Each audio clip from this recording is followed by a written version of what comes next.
Olá! Começa agora o programa Política em Foco. Nós vamos trazer um pouco mais sobre o cenário político nos âmbitos estadual e federal. Eu sou Alexia Lopes e hoje no Política em Foco nós recebemos o João Guilherme Frei, formado pela PUC, trabalha hoje como repórter político na Gazeta do Povo há pouco mais de 2 anos, já foi repórter do portal Livre.jor, e assessor de imprensa na Câmara Municipal de Curitiba. Nós recebemos também Douglas Santucci, né? Jornalista da Band, ele é especializando em Direito e Processo Eleitoral e é egresso aqui do Unibrasil e já trabalhou também na Gazeta do Povo e na Band News FM. Boa noite, convidados, tudo bem? Sejam bem-vindos. A ideia é debatermos sobre como é ser um jornalista político no atual cenário hoje, né, que está tão polêmico, está diariamente na mídia, né?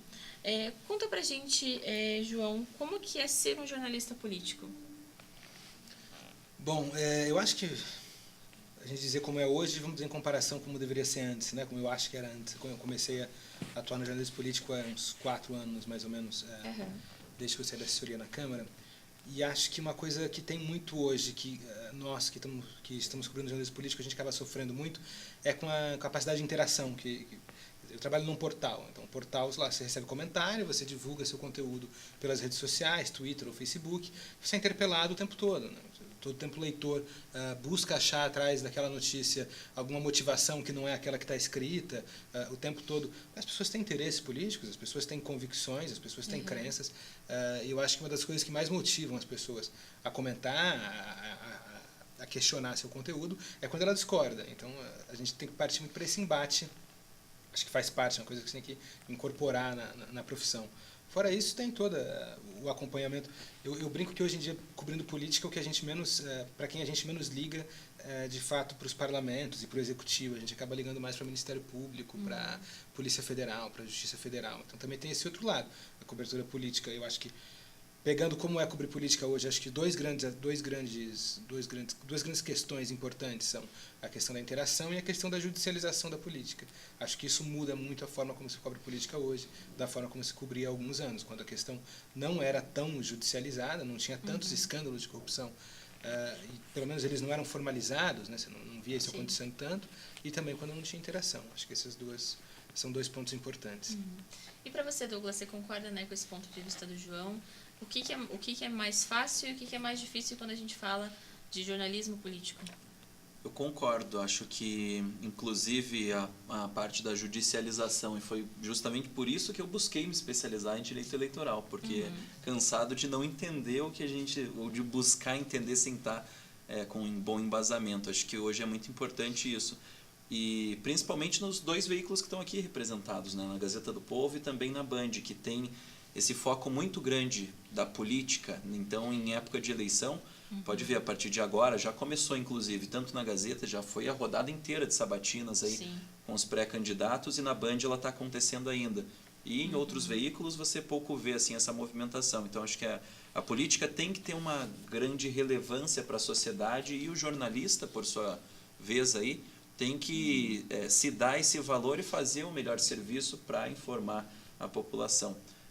Essa interação realmente é algo que chama atenção. Hoje em dia, dificilmente, a gente até comenta, a interação do público é muito grande, desde antes, durante, agora com os ao vivos, porque tudo é transmitido no Facebook. Então acho que essa vai ser com certeza a grande diferença desse ano, né, de 2018, em relação aos anteriores, que não era tão evidente, não era tão ao vivo quanto é agora. Então tem o lado bom das redes sociais e o lado ruim, que todo mundo também discute. E o que você diria, né? Por exemplo, a gente está próximos das eleições agora, né?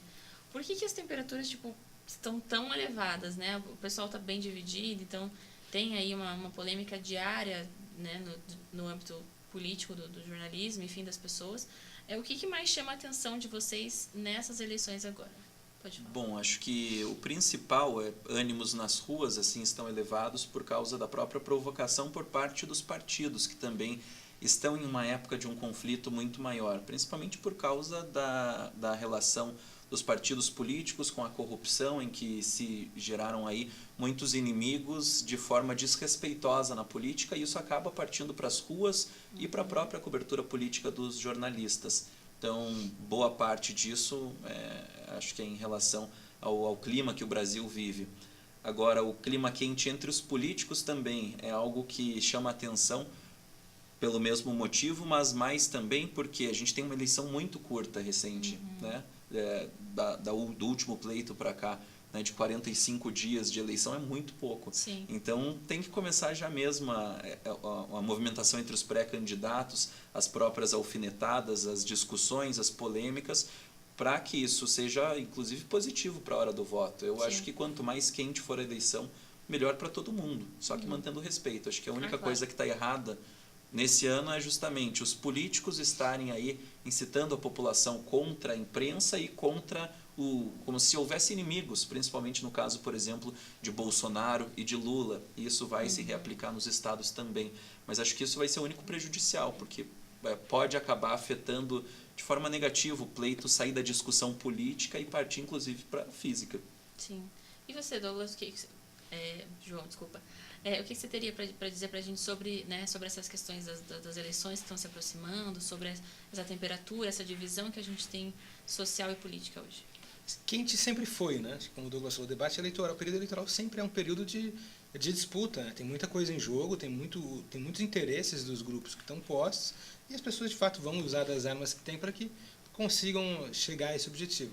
Eu acho que o que a gente tem de novidade é esse sentimento de que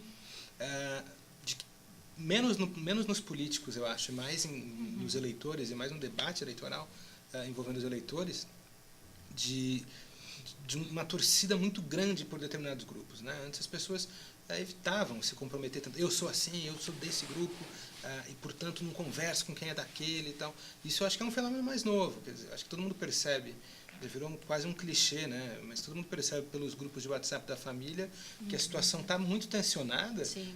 Até entre pessoas que se relacionam, quer dizer, que tem algum tipo de relação de amizade, de afeto, mas ainda assim elas discutem muito por política. Eu acho que no campo dos políticos, com exceção de algumas figuras novas, aí talvez o próprio Bolsonaro, que recorre a uma retórica que é essa retórica anti-establishment, mesmo essa retórica, olha, a gente não quer nada disso, faz parte dele colocar todos contra tudo e tal.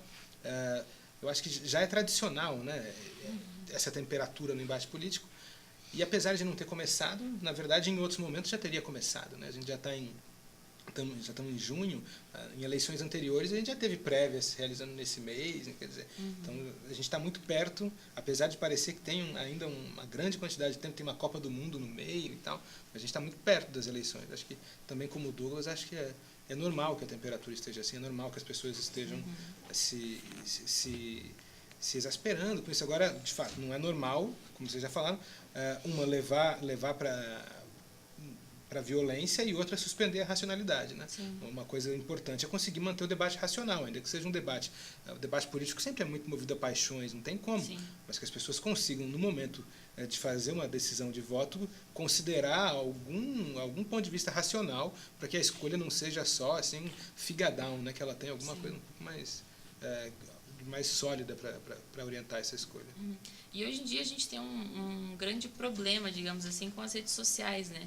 Então tem as pessoas que brigam por posições políticas, por opiniões políticas.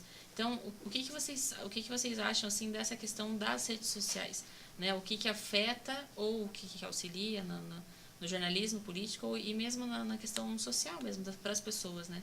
João, por favor.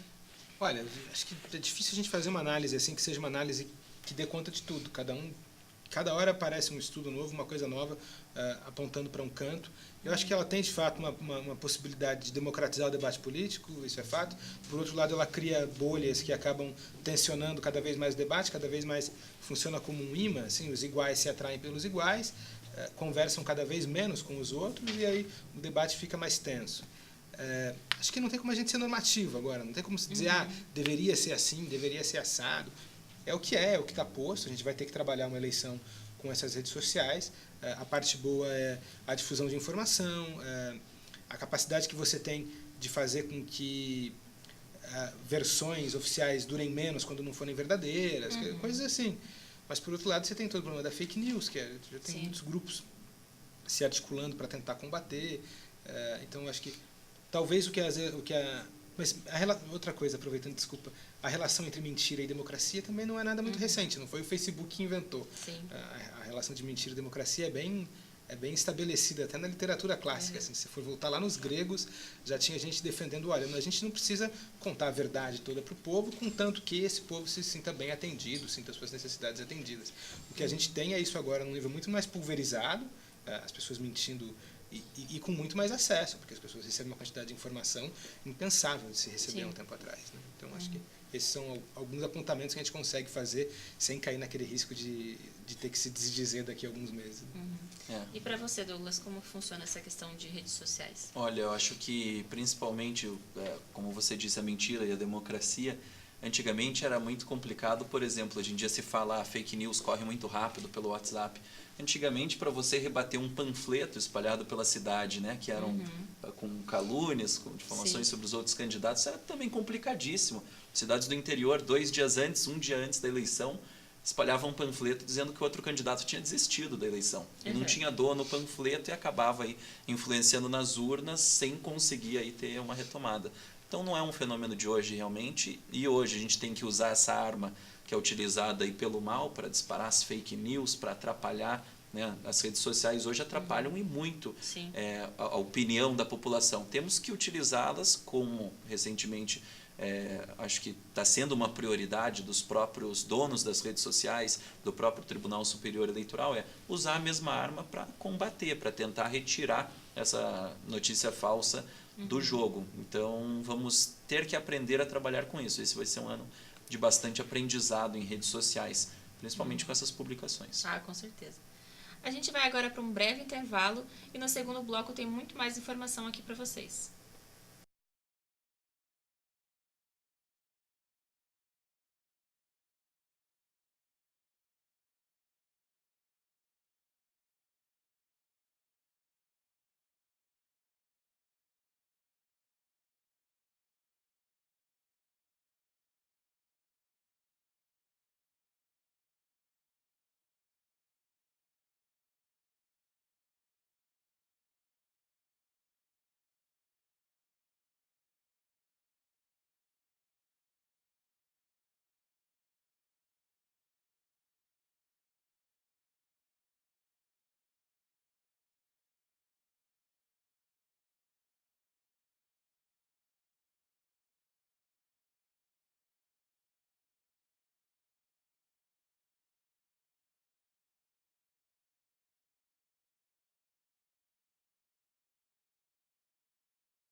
Voltamos com o nosso programa Política em Foco e agora a gente vai entender um pouquinho mais com os nossos convidados sobre o cenário estadual e federal político, né, já que estamos próximos às eleições. Douglas, fala pra gente como está o cenário estadual hoje, o que a gente pode esperar daqui para frente?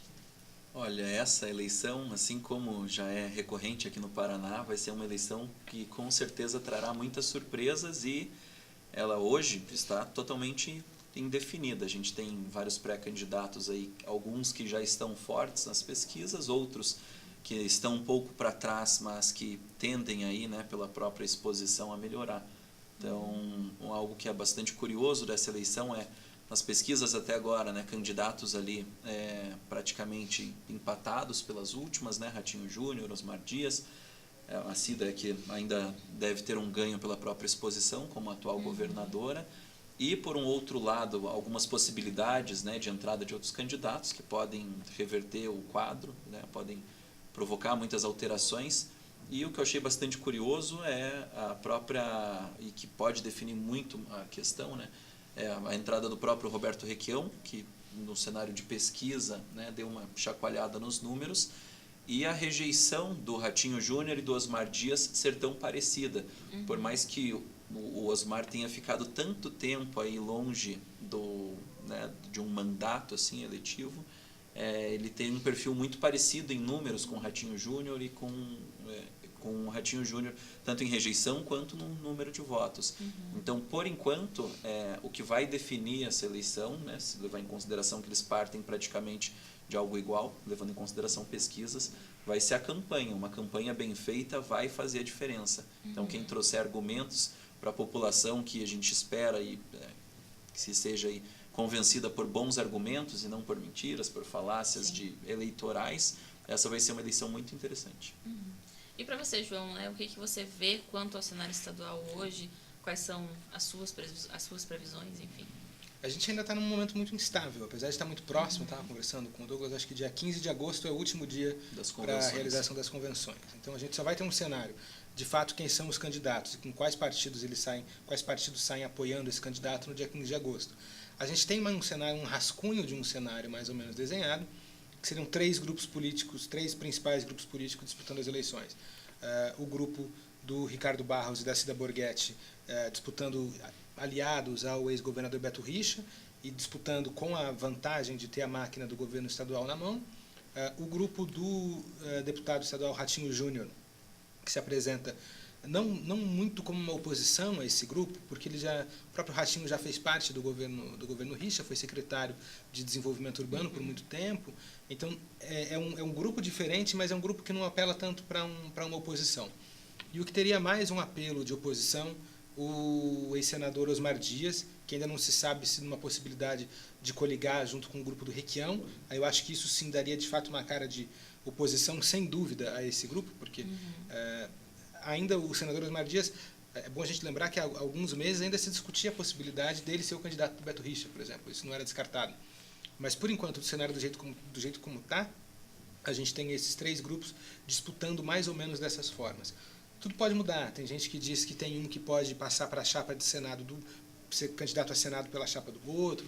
Enfim, essas coisas estão muito abertas. A gente tem um cenário, por exemplo, a própria governadora Cida Borghetti agora apareceu com próximo de 10%, com 10% nas pesquisas, mas vinha a 5%. Quando ela estava com 5% nas pesquisas, você conversava com deputados que integram partidos que hoje dizem apoiar a Cida, e a conversa era, olha, se esse cenário não mudar até agosto, a gente vai para outro, porque quer dizer, eles não vão apoiar uma candidatura, colocar toda a estrutura do partido, colocar todas as fichas de eleição, apoiando uma candidatura de 5%.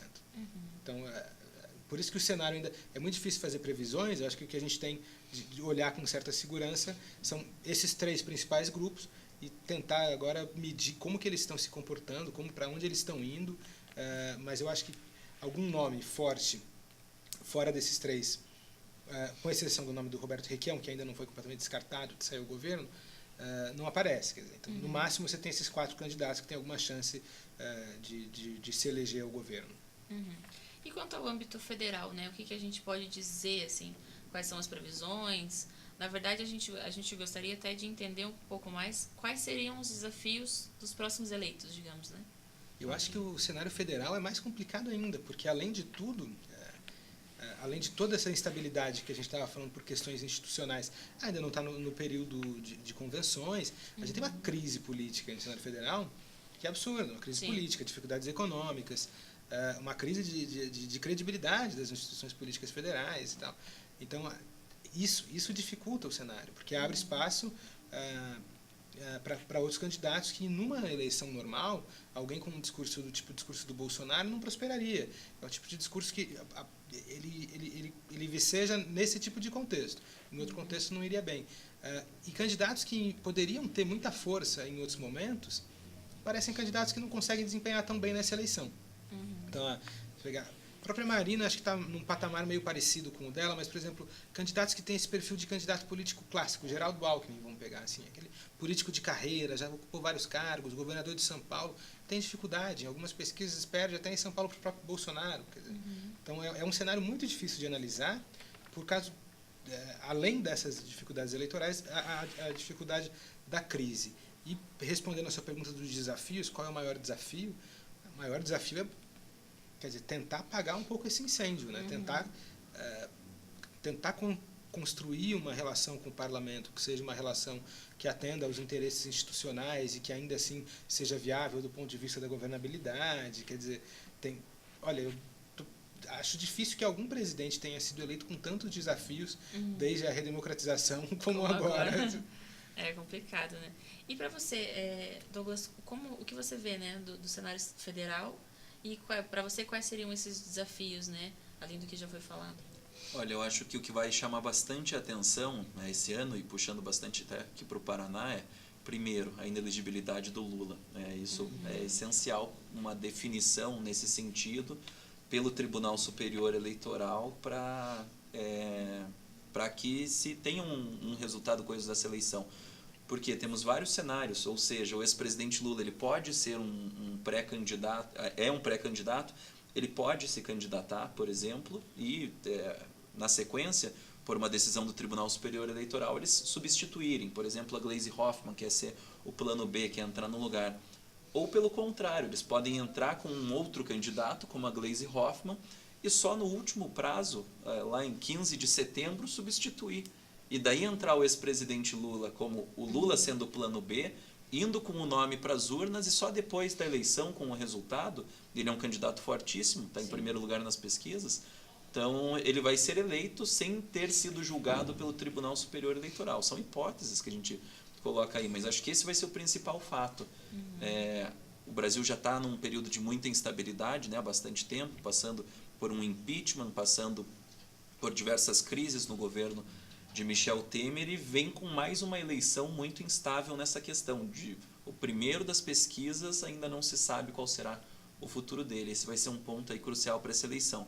E um segundo ponto que eu acho que vai ser muito interessante é caso aconteça a candidatura de Álvaro Dias, né, que é um candidato aqui do Paraná. Então, acho que é bastante raro, não me lembro pelo menos de um candidato à presidência como o Álvaro Dias, aqui do Paraná, concorrendo. Acho que vai ser algo bastante inusitado também para a própria cobertura local e para a gente ver como que vai se sustentar, por mais que ele esteja bem abaixo nas pesquisas, mas como se sustentará um candidato como Álvaro Dias, né, viajando o país e ver a força dele no Sul e nos outros estados. Acho que vai ser, no mínimo, aí, curioso acompanhar a candidatura do Álvaro, se ela acontecer, claro. Isso é uma coisa, o Álvaro sai aqui no estado com uma candidatura com uma cara de suprapartidária. Assim, a gente fez uma série de sabatinas com 9 pré-candidatos ao Senado, na Gazeta do Povo. Muitos que a gente perguntava qual é teu candidato à presidência. O sujeito era de outro partido que não tem nenhuma relação com o Podemos, que é o partido do Álvaro Dias, dizia, não, meu candidato é o Álvaro, é o candidato do Paraná, a gente tem aqui um bom candidato, um bom nome. Hoje o próprio Gustavo Frutti, que é do PDT, partido que a princípio tem um candidato já à presidência, que é o Ciro Gomes. Mesmo assim, ele falou hoje em entrevista para a Gazeta do Povo, falou, não, a gente tem aqui o nome do Álvaro Dias. Então ela ganha um contorno suprapartidário. Acho que poucas coisas têm sido suprapartidárias ultimamente, tudo tem sido muito, cada um defendendo a sua sigla muito forte. Então, de fato, essa candidatura movimenta muito Paraná. Ele vem bem no Sul, ainda não conseguiu, como disse o Rogério Galindo, colega lá da Gazeta, não conseguiu passar o Paranapanema, né, que é o rio que separa o Paraná de São Paulo, mas no Sul ele tem, pelo menos, bagunçar a candidatura do Geraldo Alckmin, ele é capaz de bagunçar bastante aqui no Sul. E quais são as suas considerações finais para a gente, né? A gente gostaria, claro, de poder fazer mais perguntas, mas o nosso tempo, infelizmente, é um pouquinho curto. Mas quais são as suas considerações finais, né? O que fica de alerta? O que você tem a dizer para a gente sobre jornalismo político e sobre o que a gente está vivendo hoje em dia? Bom, acho que algo que é essencial justamente é combater a notícia falsa, né? Você recebe muita todo dia. Então, alertar essas pessoas de que elas estão falando besteira nas redes sociais e no próprio WhatsApp, pode ser no grupo da família mesmo, brigar com o povo, eu acho que é um papel do jornalista justamente isso. E para os próprios jornalistas que estão saindo da faculdade, checar muito bem uma informação, saber a responsabilidade que você tem nas mãos, principalmente para quem está em veículo, mas para qualquer blog ou postagem no Twitter ou no Facebook. Eu lembro, inclusive, que na época que eu estava na faculdade, quanta besteira eu falava no Twitter, e hoje envolvendo os candidatos mesmo, me posicionava politicamente no Twitter, e depois, hoje em dia, você pensa, fala assim, nossa, tem que checar muito bem a informação, tem que ter mais responsabilidade nas redes sociais. Então, acho que se fosse para dar o recado, é justamente isso. Cheque as informações, confie sempre nos veículos de credibilidade e se interesse, acompanhe aí as coberturas dessas eleições, principalmente que serão aí únicas. Acho que vai ser uma eleição com um diferencial bastante grande. Até porque as redes sociais têm uma propagação muito rápida, né? Então, uma coisa aconteceu aqui, do outro lado do país, alguém já está sabendo, enfim, né? E para você, João, o que você teria para dizer para a gente? Eu endosso o que foi dito pelo Douglas, mas tem outra coisa que eu queria acrescentar, que as pessoas não se melindrem quando lerem alguma coisa que, porventura, não seja favorável ao candidato que elas apoiam. Pode ser que...